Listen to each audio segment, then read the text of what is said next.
Zach Wilson left tonight's preseason game with a non-contact right knee injury sustained on this play, and understandably, a lot of Jets fans are pretty concerned. Welcome back, everybody. I'm Dr. Brian Sutterer, and this is your number one source for learning about the medical side of the world of sports. I want everybody to take a quick breath here because some people are already stating it's obvious based on the video he must have torn his ACL, his season is over.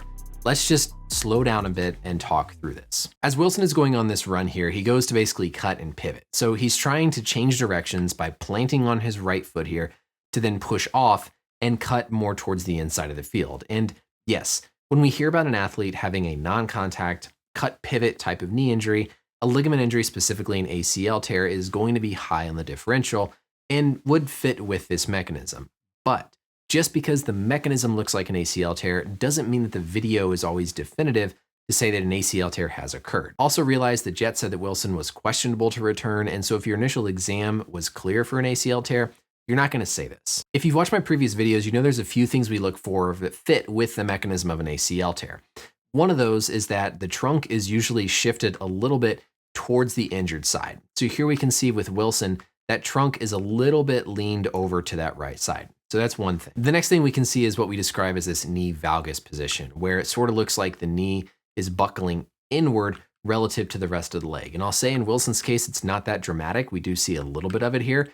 One of the clues with that, oftentimes you'll see the foot looking a little bit externally rotated, so sort of pointed outwards in this direction, which we see in Wilson. And what can essentially happen in this position is the tibia or the shin bone wants to rotate inwards kind of relative to the femur, which puts additional stress on the ACL at that moment where his foot plants in the ground and he tries to cut and change directions. And the other thing we'll see is landing on a relatively straight leg. What that does is it causes a really high ground reaction force from that sudden impact, boom, right there as his leg lands into the ground before he goes to push off. So yes, the mechanism does fit with what we can see in an ACL injury, but as I'll explain after a quick message from one of our sponsors, that doesn't mean it has to be an ACL rupture. Today's video is sponsored by SeatGeek, and with my promo code BrianMD, you can get 20 bucks off your tickets. My favorite sports time of the year is coming up as we're on the verge of college football, NFL, the NBA restarting, just a flat out awesome time in the sports world. And with that means getting tickets to these upcoming sporting events. If you don't know what SeatGeek is, they're a ticketing app that makes buying tickets to your favorite events an absolute breeze. I've got the app here on my phone, and it's super simple to look for everything you need with tickets. For example, I want to see what's coming up with NFL games right around the corner,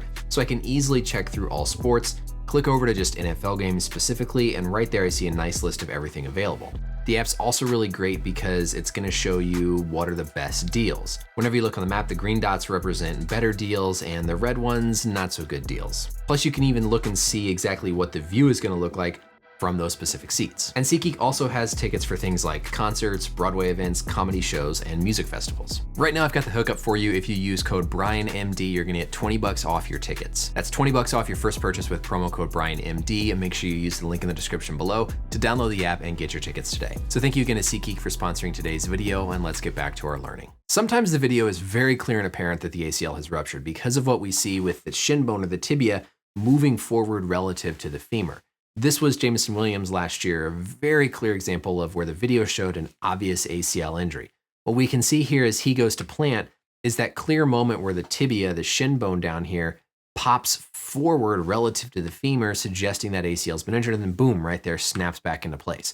So when we see something like this, yes, we can look at the video and we can say, that is pretty much clearly an ACL injury. But remember that ligaments can be injured on a spectrum, from a mild sprain or just a stretch to a full-blown rupture. Looking at our biodigital anatomy tool here, what I've done is hide the femur or the thigh bone so that you can see inside the knee to that ACL and PCL.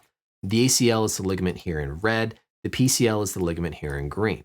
If we look from the side, you can tell how the ACL runs from the front of the shin bone to the back of the femur.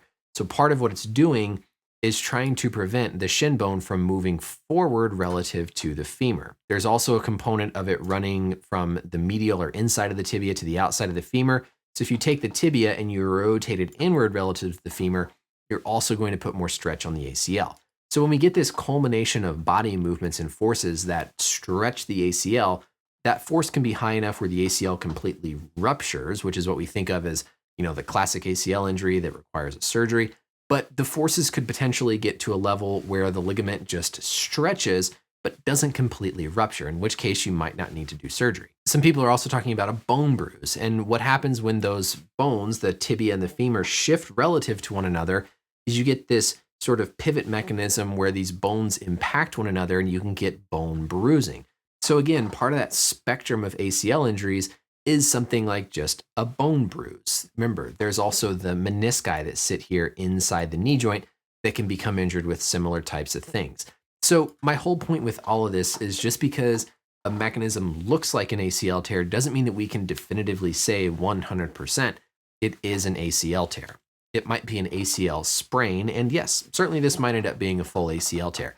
But remember, the video is never 100% unless we see something like what we saw with Jamison Williams. With Wilson, I don't see an angle that shows any of that tibial shift that we can sometimes see with ACL injuries, and I challenge you to look for this because often with confirmed ACL ruptures, we do see that shift of the tibia, and here we don't really see anything like that. And to be honest, the degree of valgus with his knee is not all that severe. This other view really doesn't show us much different. Again, we see that plant right there, relatively straight leg. He lands on a pretty flat foot, which again increases that reaction force that comes up from the ground through the knee.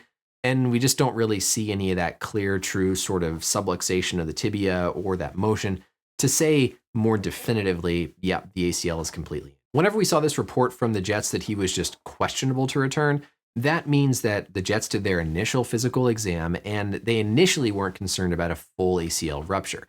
Now you can have an ACL sprain, but have a normal physical exam test. So again, mechanism fits with a possible ACL tear, but there are some positive things here, like the fact that he was questionable to return. We didn't see any of that clear tibial shift. So the door is still open that this might not be the big catastrophic thing. That's why medicine relies on physical exam, the MRI or diagnostic tests, because video is often not definitive to actually suggest what happened and then make treatment decisions. So that's it for the video, everybody. Hopefully this is not a surgical thing. Again, don't be surprised if we find out he did injure his ACL, but I also would not be completely surprised if we just hear something about a knee sprain or a knee contusion, suggesting maybe a partial injury to the ACL or just a bad bone bruise. Let me know as always any questions or comments down below, and until next time, we'll see you later.